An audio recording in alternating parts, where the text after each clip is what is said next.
Welcome, one and all, to another exciting episode of Jedi Knight Life. Our first episode, in fact, of Jedi Knight Life. What are we doing here, Joel? What is this thing? Well, so we really wanted, as Aaron said, Jedi Knight Life. So we're talking Star Wars. Heck You know, yeah. Star Wars means a lot to me, and I know you've said that it means a lot to you as well. So we figured it would be a good idea to kick off this whole review series, really, so of movies and everything, by talking about what Star Wars actually means to you and me. Yes. Right? So, because that's really important. If we're going to talk about something, we want it to be actually important to us. Right? Absolutely. So, and we also couldn't resist the pun. Like, yes, Yes. the name is a pun. Jedi Knight Life was too good. Yep. We couldn't pass that up. As soon as I said that, we're like, Joel, Yeah. my guy, I know what we're doing. We're reviewing the And- Star Wars And you movies. definitely didn't have to twist my arm too hard for that. As you probably have, if you've watched any of our other episodes, because Joel makes probably at least one Star Wars reference per episode, right? At least, Yeah, almost at least. certainly. Yeah. Dude's the biggest Star Wars fan on the planet. Yep. In the galaxy. one Oh, might in say. the galaxy is right. Yeah.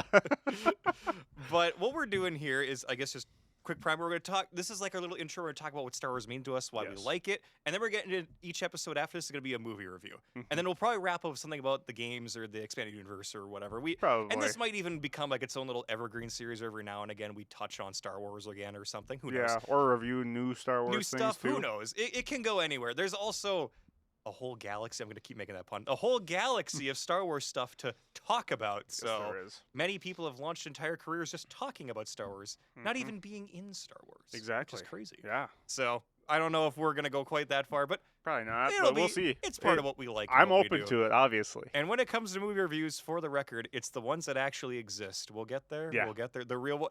There's only 6. Maybe We'll one, touch maybe on the one ones that don't extra, exist.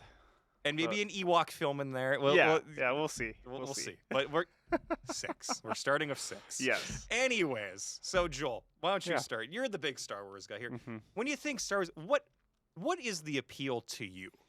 How Oh, would you boy. explain this to someone who maybe has never heard of Star Wars? Or is that too loaded of a question? No, Okay. that for me that's pretty good. For me, Star Wars is it's more than just a movie, Mhm. right? It's so much more than that. It's really an escape for me. Like I mean, not gonna go into too much detail or give a fine. sob story or nothing, but like Take your time. You it- got some time for yeah, detail here. but You don't want to. This is our moment, Joel. I know we don't want to go overboard, but at the same time, the people want to know. oh, absolutely no, it was a rougher childhood for me. Okay. And again, for reasons that I'm not gonna go deep into anything on here. But no, it was a rougher childhood. So I really was searching for anything and everything to just kind of get away, right? And in Star Wars, I was introduced to it with Episode 6 at 6 years old. Really? Actually, yep. So my dad was a big Star Wars fan, and I just kind of immediately fell in love with it. My dad and my parents actually leased the movie theater where I grew up, and they were running it and everything. And whenever the movie would start, so everybody would be in the auditorium, it was just a small little movie theater. I had a little like cabinet that would open up, and I had a little VCR TV down there, and always had Star Wars movies to play in that. And that That's was just kind of always my go-to. And oh man. and I love the magical aspect of it, and just the idea of the Force and whole 9 yards, and just kind of I don't know. I can't say that I know exactly what it was that I fell in love with Episode 6 right away, but I just loved it. And yeah, so I mean the obsession just kind of grew, and I mean obsession. You know, it was even to the point where like my cousin, who's basically a brother to me, he got into Star Wars, and he would have like trivia with me and everything, and he actually knew quite a bit more than I did at the time. And then that just kind of fueled me a little bit more too. So I credit him a lot with my knowledge of Star Wars, because I hated that he knew more than me in some spots. You know, You had just to like, be the top Star Wars nerd. yeah, exactly. So I'm like, okay, I can't have you beating me at Star Wars stuff. Like I know I love it more than you do. So, but like, Isn't the competition between young boys just beautiful? oh, it's It's just so great. insane. But yeah, so that fueled me to just kind of learn more, right? Mhm. And then as life went on and everything, it was just kind of it kept being an escape for me. I wasn't necessarily awkward in school, Well, maybe a little bit. But I wasn't necessarily like this super weirdo kid that was always just in the corner. But You weren't like an outcast. Or I wasn't an anything. outcast, but I was kind of the quiet kid that nobody really knew was Mm. there, kind of thing. I can relate Yeah, to an extent. Then I became the loud kid everyone wanted to yeah. ignore. I still am. But that's just who I was, and in all honesty, people when they found out that I like Star Wars, I was made fun of a little bit. Oh, You know, really? it was kind of that limbo period, right? There wasn't any new Star Wars projects since 2005. I graduated in 2015. And it's really kind of crazy because B and I was made fun of for liking Star Wars at the time. Like I'd bring in my Star Wars Legos and everything, and people would find them, and yeah, it was always something to make fun of. I never took it too personal, but still, it was just one of those things. And but then 2015 rolls around, and we all get back together at the school. Or 2016 actually, sorry, the following year. We all get back together at school because they always brought the freshman college students back to school to give advice to the current seniors. And the Force Awakens, sorry, couldn't remember the name of it for a second because it doesn't exist. Yeah, fair. But no, that was in the theater at the time. And I just remember everybody going like, "Oh, you going to go see Star Wars?" It's like, "Yeah, I'm going to go see Star Wars." I'm like, you guys were all making fun of me for liking this stuff. Like, come on. I was the original. Yeah. Here. Where's mine? I'm the OG fan. You guys are just posers. You darn tourists ruining Yeah, my Star Wars. Exactly. But no, that was my first experience of I liked something before everybody else did. In a manner of speaking. In a manner of speaking, yeah. It exactly. goes in waves of Star Wars. Yep, obviously. it does. It goes in waves, but it was still an event at that time. Yes. And I remember. I know I'm kind of going back and forth a little bit timeline wise, but going back to 2005, that was episode 3, the first episode I ever actually saw in the theater. Really? Yep. So because it was 1999 for episode 1, 2002 for episode 2, and 2005 for episode 3. So yeah, 2005. I was 8? Yeah, I was 97. So yeah, I was 8 years old when that one came out. The first Star Wars movie to be PG-13 as well. Mm-hmm. And my dad, he was very much like, I love that you love Star Wars, but this one is too dark for you to see. Really? You're only 8. It's too dark. I begged him to watch it so much. Like I was like, I really want to watch it. Can we just watch it, please? I want to see it so bad. Like nope. It was always no. Mm-hmm. And I was getting so. Like, I just lost all hope. I didn't even have a new hope at that point. I just lost all hope. I was trying not to. I was really trying. I lost all hope to be able to watch this movie in theaters, right? And but then we went to a mall. I think it was somewhere in Minnesota. I can't remember exactly where. But we went to the mall. Has a theater there. Mall of America? Nope, it wasn't Mall of America. I figured you'd remember that. I want to say it was like Richfield. Maybe I can't remember now. It's not like it matters. There's a million movie theater malls in Minnesota. Yes, there is. Especially back then. Yeah. Jeez. But anyway, we were at this mall in the cities, and we went in, and Dad, we went to the theater. I'm not thinking anything of it. And then we get up to the ticket booth, and Dad's like, 2 tickets for Star Wars, please. And I just remember going like, he didn't just say that. Like I was in such disbelief. I didn't actually go like, wait, what? I was like, oh. That's amazing. Yeah, it was, and then I was just like, wait a minute, and then, oh yeah, I cannot actually put it into words like how excited I was for that, but also oblivious at the same time. Mm-hmm. But yeah, and then so I finally got to see episode 3 in theaters before it actually left the theater. I remember my dad being upset though at the sound. Oh, really? Because the theater guy, he Yes. operated theaters and owned them for quite a while. He was a big stickler for sound.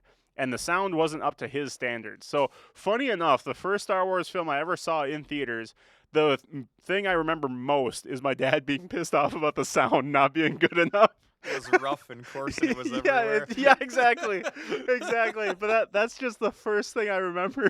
That's such a great. It's just funny. But did that like enhance your experience? I feel like that almost made it better. It's in a definitely way. a story, yeah. Yes. Because I don't just go like, oh man, I saw that in theaters. I remember that scene. Yeah. It's like, oh yeah, I remember my dad being like, oh, the sound sucks. He's just like all the big dramatic moments. He's just like. And the funny part is like my dad's one of them too. Where, like I said, theater guy. Yes. knows what it knew what it was going to take to fix it and knew exactly what he was would have done. He actually went to the front desk and said, "Hey, can I fix your sound, please?" And Did they listen to him? No, they didn't let him up there. Oh. But because I mean, it's some random guy asking to go up in the booth. He understood and everything, but he's like, "I know I can fix this. Let me fix it for you." Did he just leave a note or something, and then the guy wouldn't fix it the next day he should have? I have no idea. You could be reading it and be like, "Oh, hi. Oh, he was right." Yeah, that kind of thing. Yeah, exactly. But it's just funny. That's so great. That's what I remember quite a bit about it. But and then obviously you got the subsequent Star Wars games that came out from there. Yes, and that I feel was. We were kind of in the run of golden age of Star Wars games, which big time. I think you could argue probably at least from the early '90s when they first started getting really good. Yeah. There's some of the arcade games too from the '80s were pretty good. But I don't know about the home stuff was kind of hit or miss. Yeah, home stuff. I would even go as far to say that the home stuff in the early '90s and stuff was a little hit or miss as well. Certainly it was, but late '90s. To 07 probably right around yeah, there is when it was. Even if late '90s, I would say just early 2000s in general was the peak. There was definitely two distinct years. I always think when I think the '90s, I always think TIE Fighter though and all. Yeah, that is in there, and that's really good. It is good. Yeah, and that sort of thing. But I mean, I'm talking consistently good. Yeah, so like KOTOR and all that. Knights yeah, of the Republic, obviously. Yeah, because that was still might be the best Star Wars game ever. Exactly. Yeah. I mean, you got KOTOR, you got Battlefront, you've got Republic Commando. Lego Star Wars, all those came early 2000s. Yes, which is crazy. And that was the peak. I mean, it wasn't. Yes, there was a lot of them, but it wasn't oversaturation either. Yes, and they all did what they their own respective things very well. Battlefront and Battlefront 2, they did what those games did very well that Republic Commando couldn't have done. And Republic Commando did the exact same thing. It was like Call of Duty, but Star Wars, and it was gritty and just. Republic Commando is an insane game. It's such an underrated game. It's my favorite game of all time. I always think of it if you mash Star Wars of Metroid Prime and maybe Call of Duty. I don't even know what to compare it to. Because Call of Duty feels it's almost and I'm not knocking COD for the record, but I'm just saying it almost does it a disservice to how technical the game is. It's almost for the campaign anyway. It's almost like a Tom Clancy game actually in some ways. It's for the campaign anyway. Yes. Yeah, the campaign. The multiplayer is more like COD. Yeah. I've played through the campaign of that game. I don't even know how many times. You never forget that. You play a game once and you will never forget that. Yeah. It is an insane and it's aged so well. It's like it came out yesterday. Yeah, not that we're trying to get into video games here, but it is legitimately a great game. If you haven't played it, it's on Steam too. It's not even that expensive. It's easy to not get bad nowadays, at all. Thank God. No, it's good. It's on the Xbox store now again and everything too. Oh, good. And Switch and PlayStation if I'm not mistaken too. But I'd imagine, yeah. And funny enough, the Switch remaster is the best remaster that's been in there so far. Is it really? Yeah, it is. Good. Yeah, on the Switch it looks better than it does on Xbox. That's awesome. Well, you can take it on the go, and you can play it on the bus now, on the plane. Yep, it's absolutely insane. It's brushed up just enough, but it still catches that 2005 charm. It's just my heart. It's just peak. My all-time favorite game, and there is a reason behind that too. This kind of Republic Commando does add into my whole Star Wars experience. Let's keep going through. Okay, so what Star Wars means to you again? Why you like it so much? I think you're laying it out pretty well. So I appreciate what's that. What's the next element here? Yeah. So then, I mean, we get to childhood, and school and everything, right? And I met this kid named Aiden at the time, and me and him, we got to be extremely good friends. I mean, from kindergarten on, and he was a big Star Wars fan as well. And you go to his house, and he had all the Star Wars toys, and then he had these computer games that we would play and everything. And Republic Commando was one of those computer games, actually. And to be a kid in 2005 who had Republic Commando. I know, and it got to be to the point where that was the only thing I wanted to do, when I went to his house, kind of thing. I don't know why, but I was just obsessed with that game. I loved it so much, and me and him had so much fun.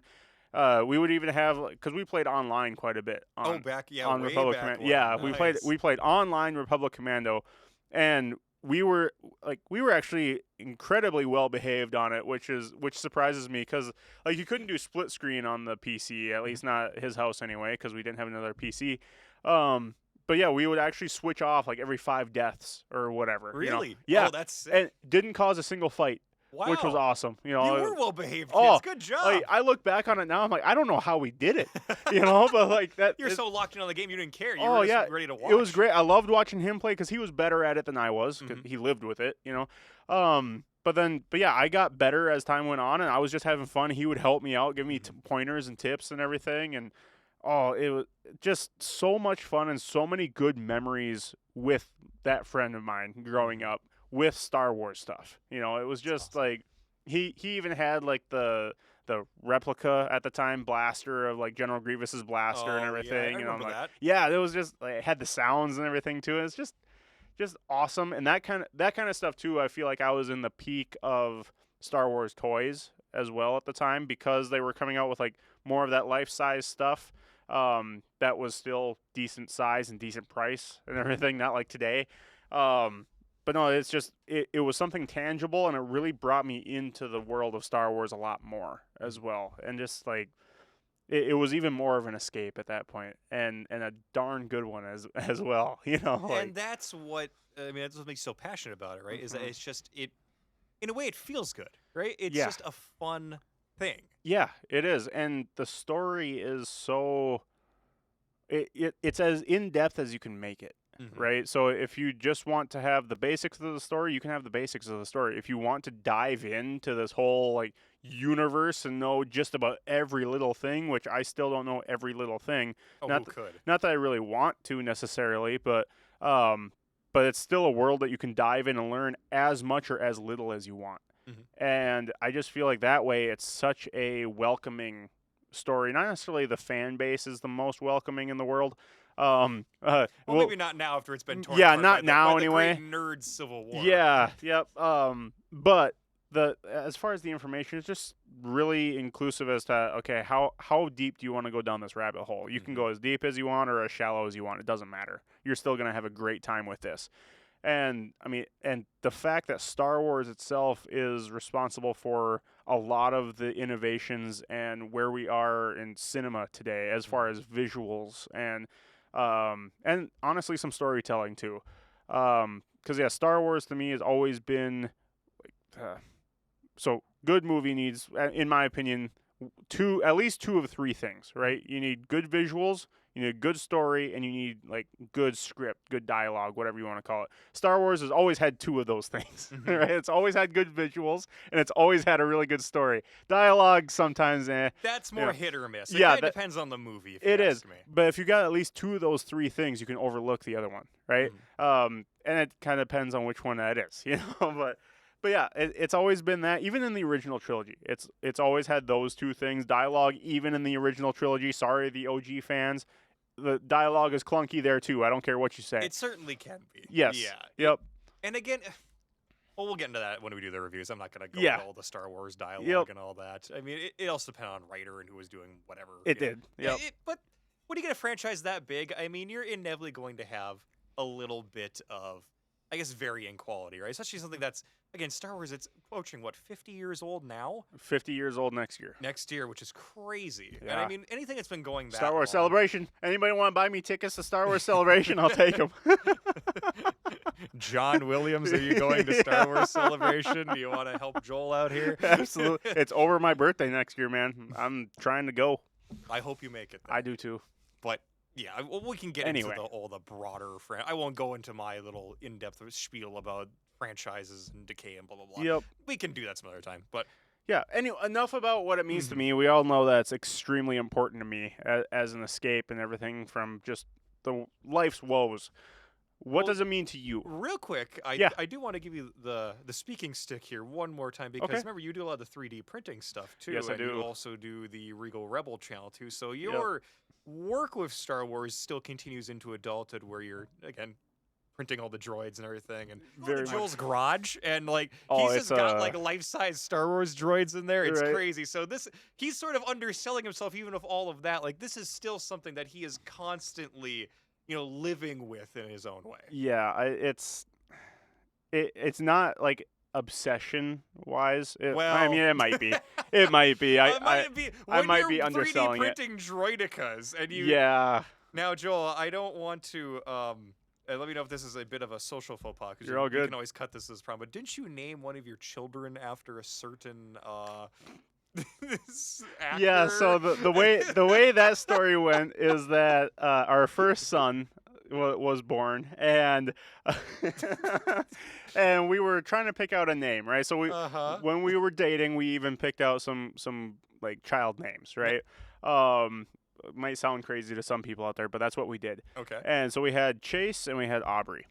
Those were our like first 2 kids' names.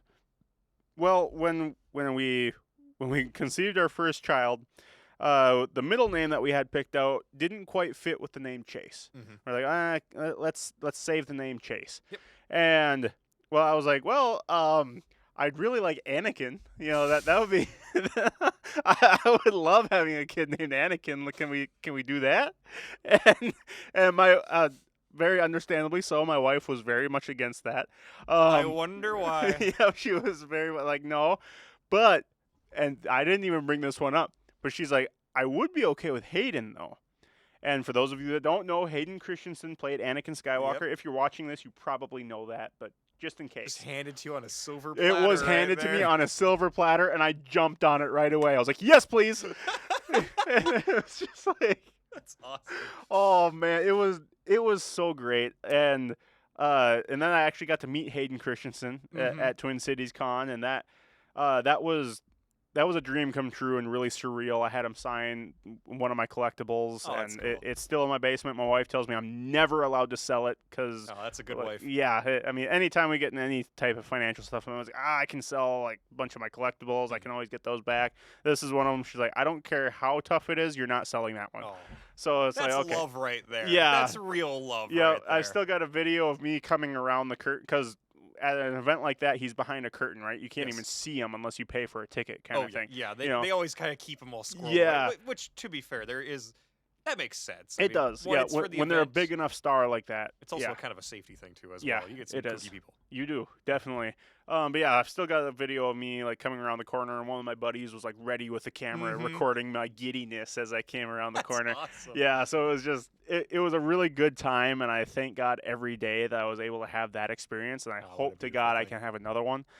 Do we happen to have any of that footage we can maybe splice in here? Quick? I think we probably actually. Here's a little bit right here. Yeah. Oh, isn't he so happy? Look at him go. But no, it's just it was just so awesome, and there too it adds so much to it. And then like you mentioned, my 3D printing of stuff. Yes. Growing up too, I always remember seeing like the B1 battle droids, which are the primary ones in Episode 1, right? And little tan guys, right? Yeah, the tan guys, kind of skinny, you know, and got a little bit more silly as the prequel trilogies went on, but way more silly. Episode 1, they were definitely a little bit more serious, you know, and because I mean, even their voices morphed into silliness in Episode 3. Yeah, they became like almost like cartoon frogs. Yeah, and there was actually a creative reason for that too. I'm sure, it's because they were just kind of seen as cannon fodder by that time. But in Episode 1, they were actually seen as an imposing threat. But then they were so easy to fight by the end that they were seen as silly. Which makes sense. Yeah, so I mean, I actually didn't mind that explanation from George Lucas when I heard that. I was like, okay, that actually makes kind of sense. I always find it funny when they die in 3 too. So right? I'm kind of on board with that. Exactly, yeah. But anyway, so I've always been like, that would be so cool to have one of those like standing in the corner. I've always been a sucker for like behind the scenes stuff, and like they actually had the models of the droids and stuff there that they're like talking about what they're going to be doing in the movie and everything. And I was like, oh man, if I could just have one of those in my house, that would be so cool. And then I discovered 3D printing, and Droid Division in particular makes all these files for all these battle droids from the Star Wars universe. And then I found the Droidica files. And shortly after that, I actually got my hands on a 3D printer and dove headfirst into probably one of the hardest things I've ever done in my life. And I built a full 1-to-1 scale Droidica, or as they're called in Episode 1 as well, destroyer droids. So the ones with the bubble shields and they roll around and everything. They roll up, they pop up. It's like this weird space Cadillac looking crazy thing, right? And then it opens up and just starts killing people. Yep, exactly. It's great. Why didn't we get more of those? And they're just so cool looking. And I've always loved the Droidica design so much. They're the one when anyone who's seen those movies, or if you were any child seeing it, you're like, that's the cool one. Yeah, I want the one that rolls around and pops up and shoots. Yep, exactly. That's always the one that like people want in games and everything too. And it's like it's just cool. And so I took on the challenge of actually building one, which everybody who's in the building community thought I was absolutely nuts, because I I hadn't done any 3D printing before that. I didn't do any. That was your first project. That was my first project. I mean, I had dabbled in some like little crafting stuff here and there, like weathering up something that already exists to look like something from the universe, but I never quite finished anything like that. And especially building from scratch, I never finished a project like that. So this was, I call it my first ever start to finish project that I got done, and it's out there for the whole world to see on YouTube, you know. And Regal Rebel on YouTube. Yeah, the Regal Rebel channel, actually. And now it's actually physically out for people to see at Nerdin' Out, a store in Rochester, Minnesota. And shout out to Nerdin' Out. Yeah, just awesome guy, Brad. You want to see a really cool droideka, go to Nerdin' Out and then buy stuff at the store. Yes, We are not exactly. sponsored by this company. We're not sponsored by them, but yeah. But Brad, give if us you're a listening, call. that's what. Exactly. But anyway. I didn't expect this to be like the let's shill the podcast episode, right? but here we are. Yeah, I was not expecting that either. This is my fault. You This did that. This is literally all me. Yep. John Williams, Dr. Pepper, Brad, I don't care who. But the last thing I'm going to say about all that is that it really has been a dream come true, and it, again, just immerses me in it that much more. And every single time I do a project like that, like whether it be the Super Battle Droid that I'm doing currently right now, or the Droideka, I learn more about the actual real life backstory of it, as well as the in-universe backstory. And it's just so much fun. I love it so much. Yeah, it's just, yeah, it brings me so much joy, and I'm able to share it with my kids now. And that also makes it a lot more fun, too. It's becoming intergenerational. It really is. It's something I can pass on and have a mutual obsession with. You know? See, I knew we had a little bit more to touch on there. There's always more. I just don't want to be a... No, I appreciate that. Yeah. I respect that. But at the same time, like, he was handed to me like, no. He didn't even mention the droideka. No, you are not done. You get back in there and finish that. So, all right. Anyways, well, I appreciate that. Now I'm yes. happy to take the reins yes, here. Good. We got to make sure that the world's biggest Star Wars fans got to say his piece. All right. I probably should have gone last. Oh, you will. You'll have more after I'm done. I know what's going to happen. So anyways, Aaron's Adventures of Star Wars. So when I was young, when I was but a wee lad, I did not actually grow up on Star Wars that much. When I was a young warthog. when I was a little homunculus running around, I wouldn't say I was never anti-Star Wars or anything, but I didn't know the first thing about it. I probably got into it. It was definitely in grade school, but a little bit later grade school, like right around the turn to middle school, probably like 4th or 5th grade, right? Like, and then I was probably really getting into it truly, like the deeper stuff in middle school and then high school and all that sort of thing. And it stuck with me ever since, right? But I don't really remember like what age I was exactly when I first started getting into it, but I do know exactly. And in fact, I was trying to remember the exact context of how I got into it, and now it has struck me. Like a bolt of force lightning here. Okay. It just hit me. That was really lame. That's okay. That was lame. I'm sorry. I had to go for it. You know me and if you keep watching this series, you'll know lame jokes are my thing. Also, looking at the camera is my thing. Joel looks at me and he's just funny. I've looked at the camera a lot today. Horrendously, I'm always playing to the camera. I'm always just going for awful puns too. It's really a character flaw. Oh, it's great. I love it. We all have to have our thing. But anyways, it hit me. I'm not going to make the joke again, but it hit me like, I got to stop saying it hit me. Hit me like a droideka rolling down the avenue. There we go. Okay, all right, we're good. I made it through it. Anyways, I almost made another really big one. I'm sorry. Okay, so what happened is I was at Mall of America, which is funny that I brought that up earlier, totally out of context. This didn't even occur to me. So what happened is my mom took me to the Mall of America, right? Probably my mom and dad, too. And they have the Lego store there, right? Yes. And so we were hanging out there, walking around. And I think this was back when, let's see if we run the numbers. It was probably right after Episode 3 came out, too. Okay. And I think Mall of America was this MOA brand at that time. Because, they have like Nickelodeon Universe and all that. Now, this is in that weird period where it wasn't like Camp Snoopy and it wasn't Nickelodeon Universe. It was just MOA was like the theme park. Yeah. Which also was like the peak of that theme park, for the record. Totally unrelated. Yep. I could talk about Mall of America for a long time because I went there a lot as a child, actually visiting there. That was always a really fun family vacation. But one time when we were in Mall of America, we were in the Lego store. And what do I see on the shelf but a bunch of cool little Lego dudes sitting on a GameCube game cover. Ooh. And they all got their lightsabers out, and there's Lego Darth Vader looming in the background. It's Lego Star Wars 1. And I know I'd heard of Star Wars. I don't think I'd ever played any of the games. I don't think I'd seen any of the movies, because I know this was like the inciting incident. This was like the core memory right here.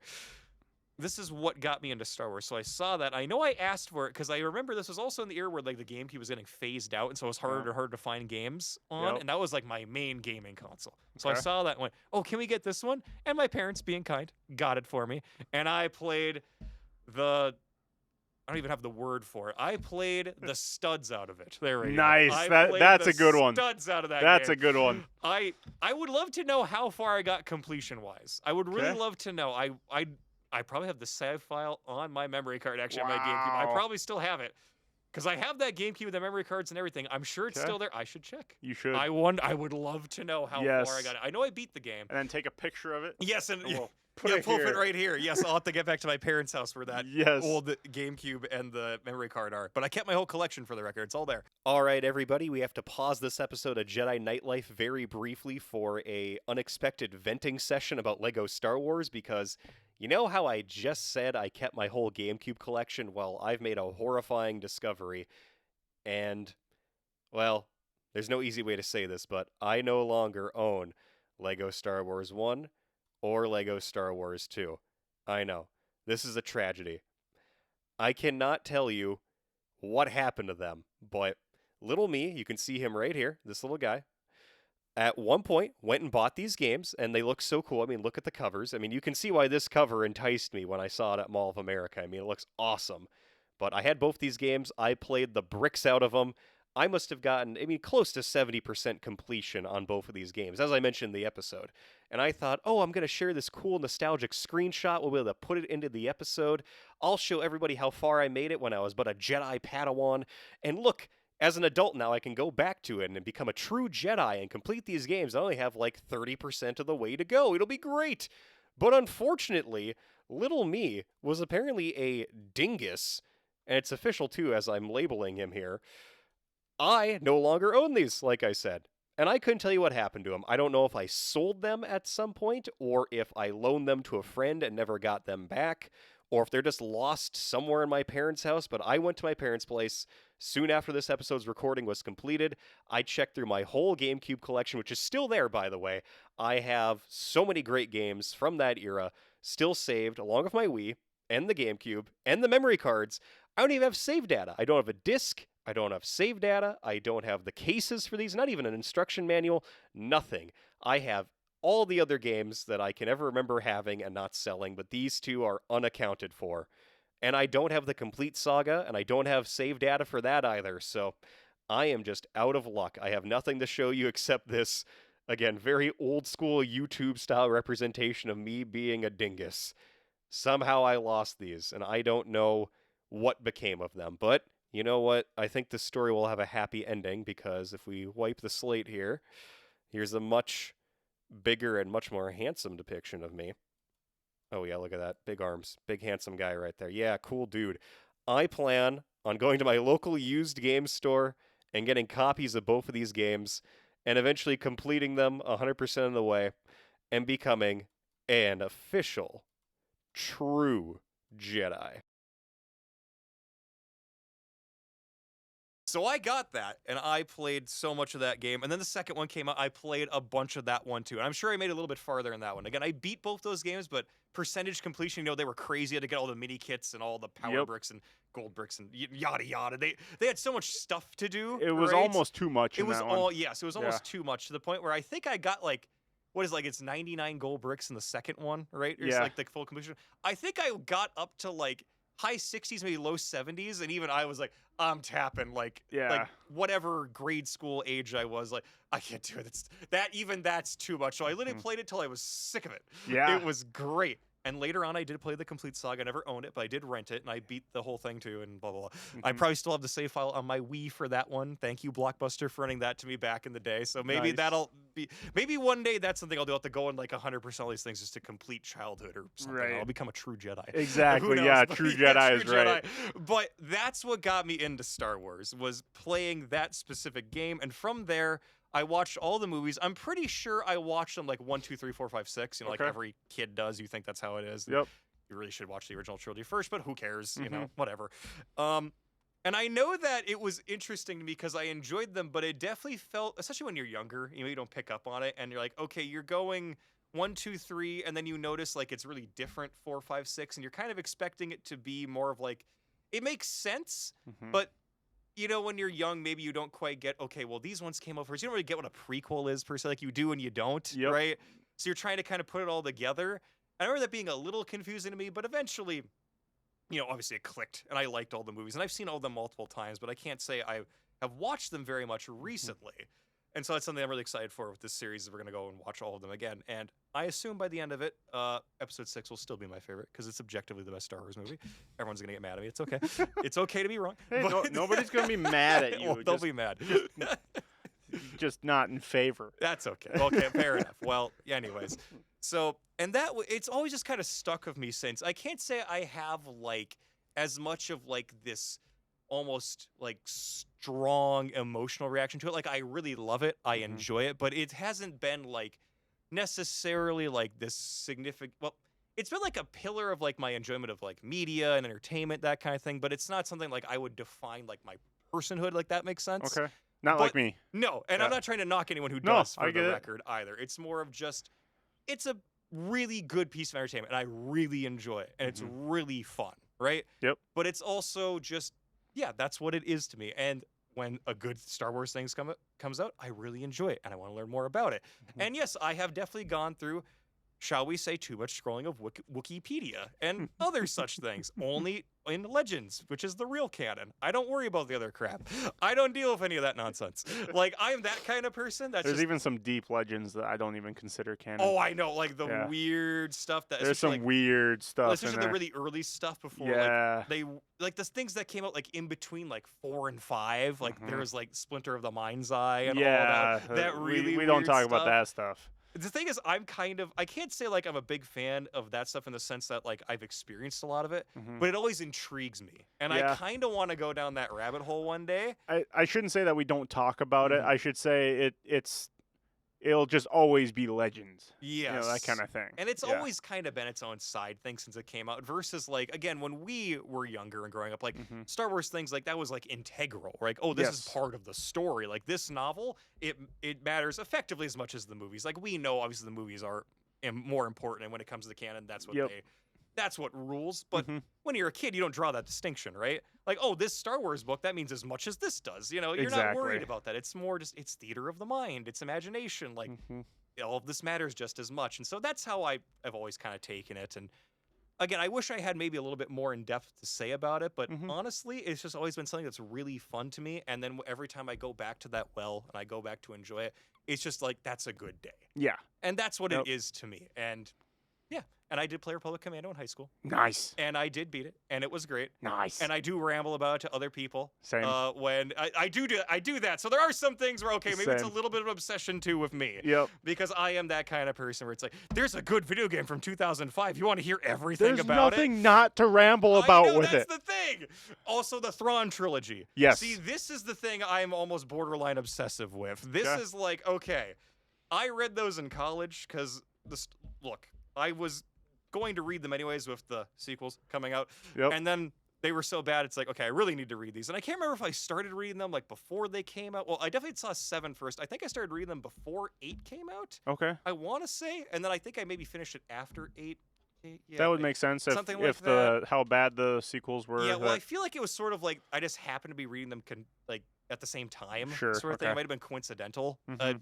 College was an interesting time for me in the sense that like it was good, but also remembering any of it, which is funny because I was not a hardcore partier. I had a good time in college, but I was gonna say, Aaron, you're making yourself sound like you're. No, and I wasn't that person. It's more of I was the guy who went to class. I literally only ever missed classes if I had like a family vacation or like a family event come up, and I was only ever late to one class my entire time in college. So I was the guy that was actually so locked in on study. I think it's like blended all of college together for me to where it's like I don't remember what I was doing like at random time. Like anything that wasn't So like studying. reverse drug brain. I was study brained, and it turns out it does the same thing to you anyway. So do a bunch of never mind. Yeah, Don't do. That's not the message. That don't do death sticks. Don't do that. That's not the message you want to take for this podcast. You want to go home and rethink your life. Yes, go home and rethink your life. But also, please get outside in college.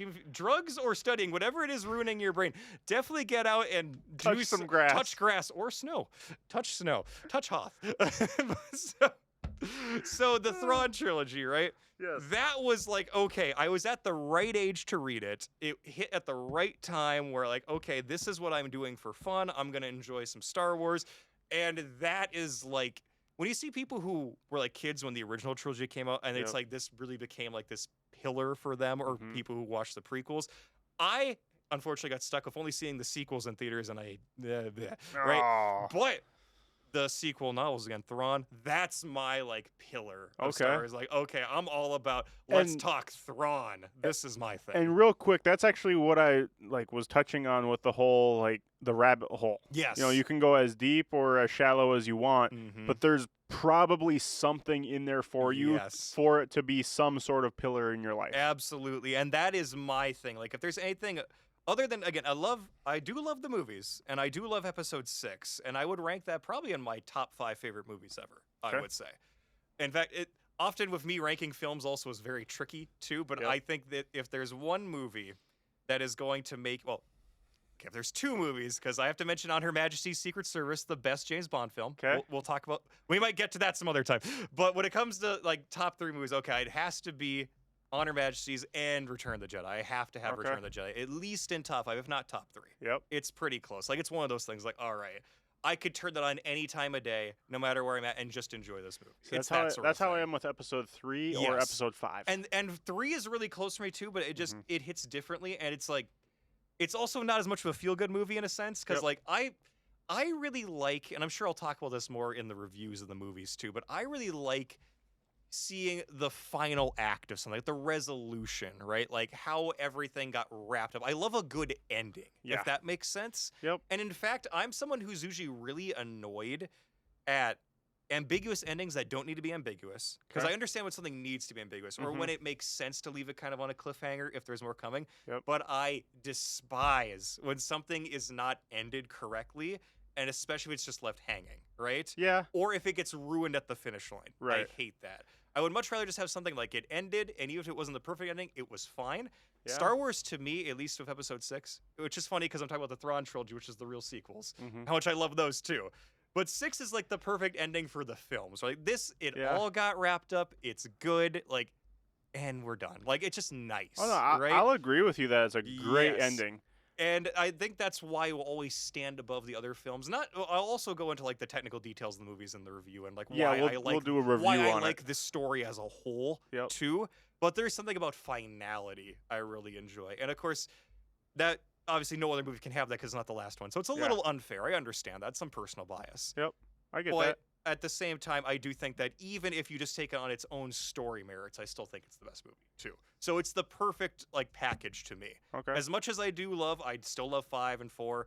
I'm really kind of iffy on 1. I'm one of those people. Okay. But I'm more positive on 2 than most people are. I'm surprised that I actually really like 2. I'm that kind of guy. I'm weird about that. I'm like, 2 is actually kind of great. And a lot of people seem to think that's, at least in my friend group, that's the weakest one. And I'm always surprised by it. And I love 3. 3 is really good. I love Episode 2. Yes. So don't get me wrong here, but I will agree with your friends as far as it being the weakest one of the 3. And that's always surprised me, because even since I was a kid, I'm like, nah, this is way better than that other one. That's just my take. So I can't wait to get to that. Yeah. Because we're going to have, I'm really curious to see what our discussion leads. I also, for the record, have not seen any of the prequels in a really long time. So opinions could change. I'm leaving myself open to that. But it has been very, very long since I sat there. I will give a, not necessarily a hot take here, because I haven't really like had a discussion with anybody on it. And again, we'll get deeper into this when we do the review of it. But Episode 1, visually, out of the 6, is the most stunning.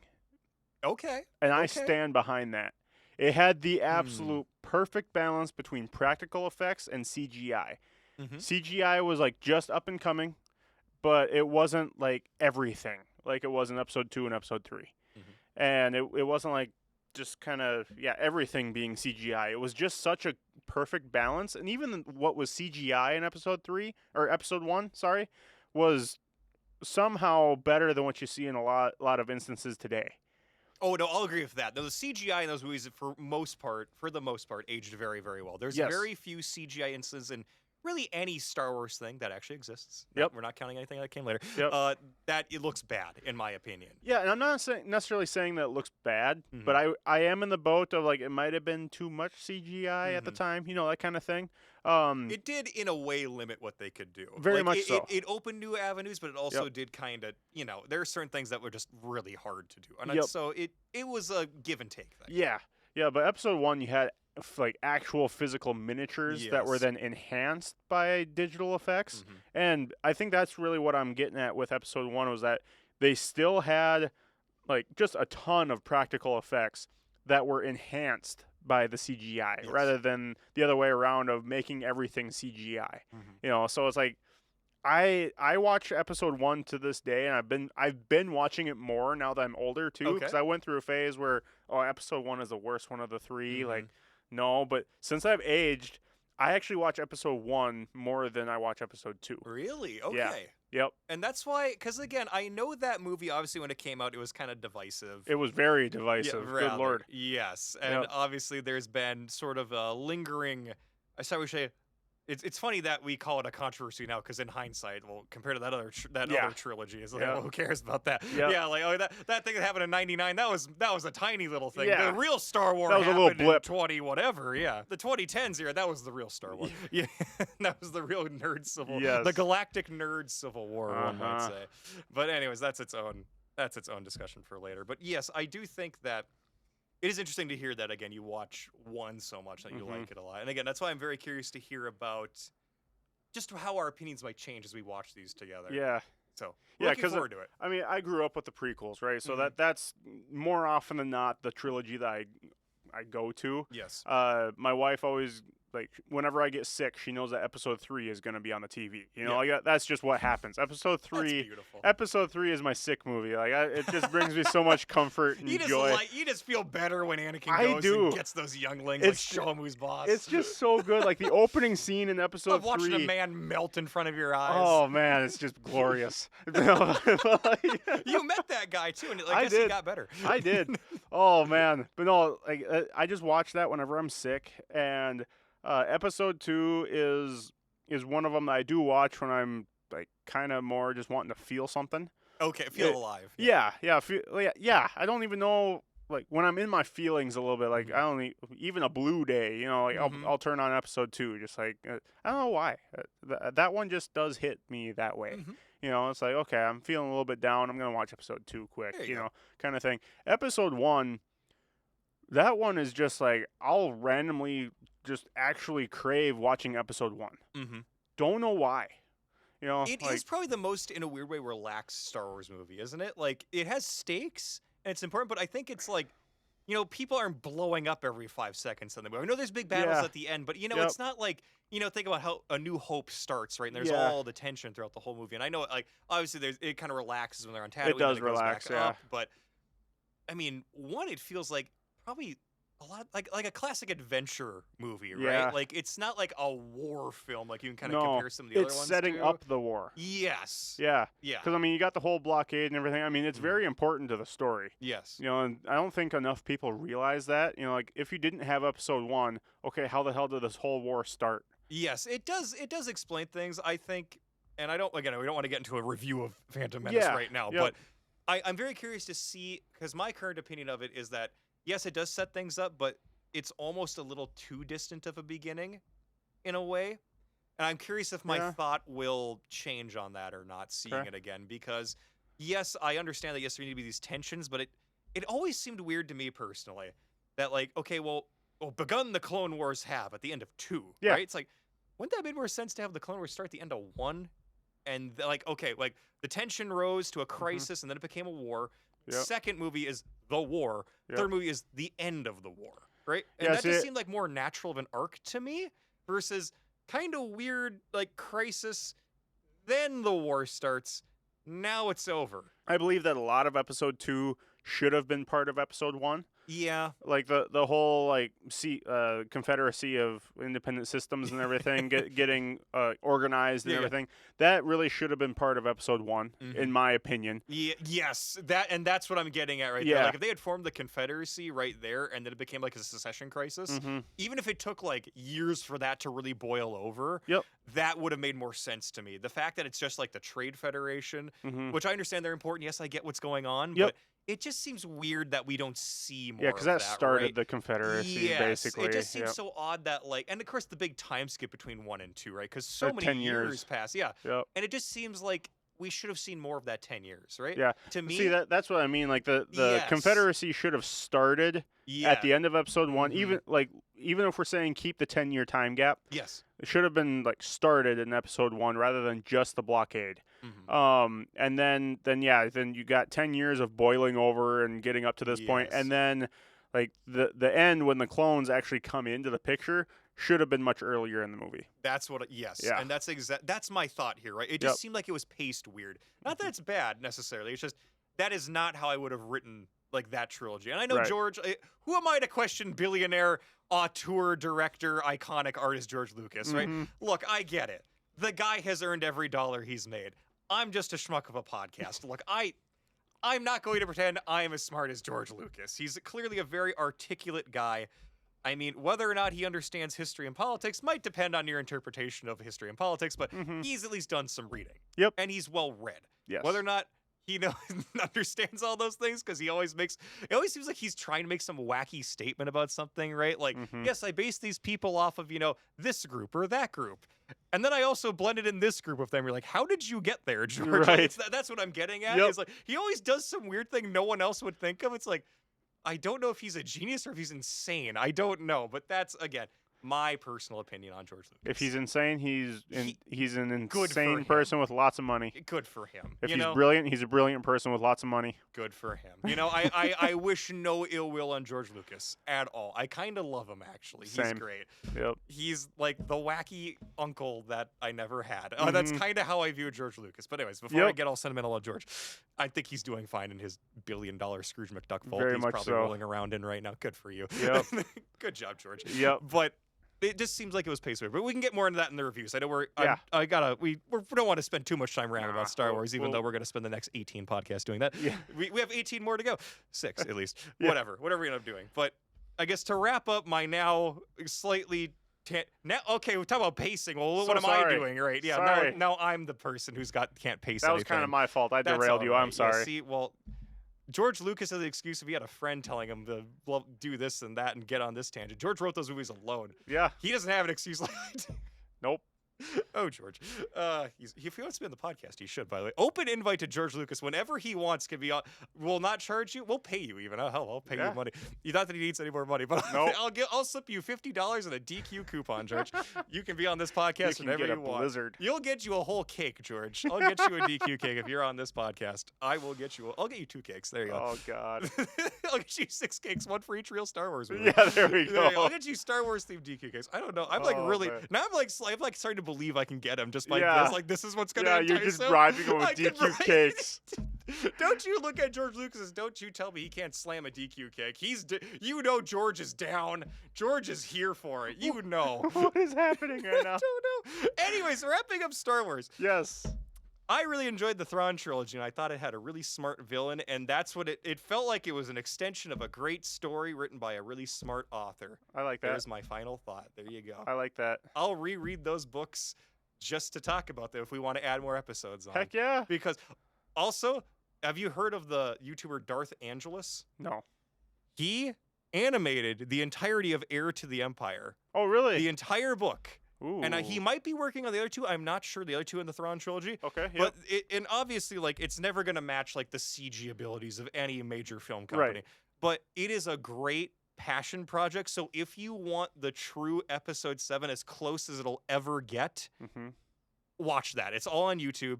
It's easily accessible. There's a great adaptation of Heir to the Empire with actually some pretty darn passionate people working behind it. Also some surprisingly good voice acting too. Okay. Yeah, there's some good stuff in that. So if you and want coming up soon too is Star Wars Theories Vader Episode 2. So just saying that, throwing that out there, a little plug. Yeah, there you go. Yep. So yeah, if you need more good Star Wars stuff, there you go. Yeah. And there's so much awesome stuff. So yeah, I guess any closing. How can you wrap up this saga? How can we wrap this up? There, I almost called you George. Joel. Sorry, I'm starting to see him everywhere I look. I literally almost said that. Oh man, George, how do we wrap it up? I mean, Joel. I guess what. This is the problem with finality. You can never really have an ending. That's why I like it so much. It's elusive. Yeah. Yeah, no, I guess it's just one of those things that when you see somebody going out in their everyday life, and if somebody's getting pissed off with a large corporation over something that they truly love, I get it. Yes, there's certain things that's like, okay, where are your priorities? Sure. Don't get me wrong, but at the same time, it's like these are so much more than movies to so many people. It's an inherent, huge pillar of our culture. Yeah. It really is. Some people, it's more of a pillar than others, and I get that. Well, that's culture. Yeah, I mean, it's not like I'm going to just, lose any... I mean, I might lose some sleep over a really bad project, don't get me wrong. Yeah. Who hasn't? But I'm not going to lose my life over it. It's like they can't take away those original 6 movies. And they can't take away the feeling that I got in the theater listening to my dad complain about sound. And seeing General Grievous swing 4 lightsabers with 4 arms at one time, for the first time. Can I real quick? This is a running joke. I have a friend of mine about that scene too. Sure. Not to. Do you want to finish your thought? No, you're good. Okay. Go ahead. Sorry. This is something too why I love George Lucas's writing, because there are times where he inadvertently hits something so brilliant and it's so stupid and so great. Okay. Because the scene where he says, "I've been trained in your Jedi arts by Count Dooku," and he goes, "Woo!" And he spins his hands, and because I love that scene so much, because I've been trained in your arts by Count Dooku, and then he does something no Jedi has ever done, will ever do, and has nothing to do with them whatsoever. Actually, it's I've been trained in your arts. Now watch this cool thing that has nothing to do with your arts, and I'm gonna kill you. It's that is. I have always loved that scene. It gets funnier the more I thought about it. It's why did that had what he said and what he did were unrelated. Yeah. That had nothing to do with it. And that was so brilliant to me. It was so funny. Love it. And I just had to get that out. I'm no, sorry. that's Every great. time someone says that line, I have to laugh. And this has been a running joke of me and my friend Soren. Shout out to you, Soren. Oh, man. I loved General Grievous as a kid. No, he's great. He's awesome. I think I first saw General Grievous in the Clone Wars, the mini series, where he's terrifying. Oh, he's awesome. He's also weirdly British. He's great. He was the best version of himself in that. Oh yeah. You can't top say that. I mean, gosh, he peaked as soon as the guy came out and murdered half the Jedi Council. he was just flat out ruthless in that. Yeah. Which was awesome. He took a whole ARC Trooper battalion to even scare him away. They didn't even hit him. Right, exactly. But no, I even theatrical General Grievous, I absolutely loved him. Oh, he's got a great design. You got to give him that. Oh, dude. And actually, funny enough, his cough was George Lucas with tuberculosis. Was it actually? I had no idea it's George. Yeah. Yeah, he is insane. He recorded his coughing. When he TB? I don't know, but he got TB. He had tuberculosis. Yeah. Well, thank God he lived. Yeah, and he recorded himself coughing, and then they used that for his audio. This guy's awesome. Yeah. Yeah, but there are 6 DQ cakes waiting for you on this podcast, George, if you come on. And the sole reason why they had him coughing was so they could actually show him being an organic being as well. He's not just a droid. Yeah, he's not just a droid, So just not awesome behind the scenes stuff. That's a wonderful fact. It is. Thank you for sharing. You're welcome. Yep. Well, do we have I'm a sucker for behind the scenes stuff. I really am, especially when it comes to Star Wars. Well, much like George Lucas eating a DQ cake, this series is our indulgence. Yeah. Right? Yep. Was that a forced metaphor? Yes. I don't care. That was. I don't care. I don't. Yeah. I loved it. I'll do what I want. It's my show, darn it. George Lucas did whatever he wanted in those movies. I can do whatever I want on my podcast. Whatever I do, I want. So true. But let's see. Any closing thoughts? Anything we want to wrap it up? No, just all right. Star Wars is just amazing. Star Wars is great. And you know what? Here's the thing, too. Here's my closing thought on it. We talk about some people who maybe aren't as into, theatrical anything, I guess, theatrics or art or entertainment, whatever. Because I know there's certain people who maybe it's just not their thing, or they're not as into movies and plays and all that sort of thing. All that jazz music, who knows? People who maybe aren't as one might say art snobs, or one might say connoisseurs, depending on the kind of person you are, right? Yep. People who are more like normies, I guess, for lack of a better term, might wonder why you care about this so much. Like, isn't this just some goofy thing for nerds? Like, yes, but at the same time, the stories we tell ourselves matter greatly, right? The stories our societies make, the cultures that we inhabit, are all related to these, forms of entertainment and storytelling, and whether they be morality tales, whether they be, fables or religious stories, or even just, again, just movies meant to entertain you, they all matter in some way. And to see the heart and soul ripped out of anything should be sad. Like, even if, like, there are franchises that, frankly, I've never cared about, but just to see the fans disappointed, like, it does kind of bum me out. It's like, oh, well, that was something that probably was really cool and, like, entertaining, and there it is just going up in flames. Like, that sucks. And trust me, being a fan of many things, I have seen the heart and soul ripped out of too many things I enjoy to count. So I've been there. I get it. And I think that's also, but that also illustrates why it matters so much, is it's not just, obviously, if you become a little too obsessed with media and all that, you go kind of kooky, sure. But at the same time, these things are good for you. It's good to enjoy things, to find entertainment, to find things that speak to you. And any corporation that comes out and is just going to, like I said, rip it to shreds, that's not good. It's not a good thing. And these, again, I hate to say franchise, because they're really not, they're almost ideas. It's a story. And I think no matter how much they're ruined, it's always good for fans or appreciators or enjoyers or nerds, whatever you want to say, to remember that, look, yes, maybe it's done as a franchise or as an intellectual property. Maybe it's not coming back. Who knows? Maybe it will, maybe it won't, be it Star Wars or anything else. But there is something here that has merit. There's something that is worthwhile, and it's worth preserving. And I think that's an important lesson to learn in life. Very much so. So I guess my thoughts on Star Wars, like, yeah, it matters. It's important. Do I care about where it's gone? Yeah, I mean, it disappoints me. But like you said, they can't take away those 6 movies. They're always going to be here. They deserve to be preserved. And you know what? Whether we can talk about the property of it, again, the franchise and who it belongs to, but in an almost spiritual sense, it belongs to the fandom. It belongs to, again, the people who really appreciate it, just like any good work of art in its own way, right? Very much so. That's what matters. So, I don't know. I guess I'd rather stay positive about its own way. Like, yeah, maybe it'll never pack theaters again. Who knows? Maybe it'll never have another hit thing, or maybe kids won't be obsessed with it, but there's something here, and it'll continue on. Yeah. Much like a Force Ghost that you just can't quite get rid of. It's always going to be there. We've got our first theatrical release for the first time coming up this year. So maybe it'll be good. I hope it is. For the first time in a while. Yeah. I can't remember when the last one was now. I don't even remember. I didn't even see it anyway, so who cares? Yeah. Yeah, I know you didn't. I did. You had to suffer through that. It wasn't my fault. I've tried blocking it out of my brain so much, I don't even remember what year it was.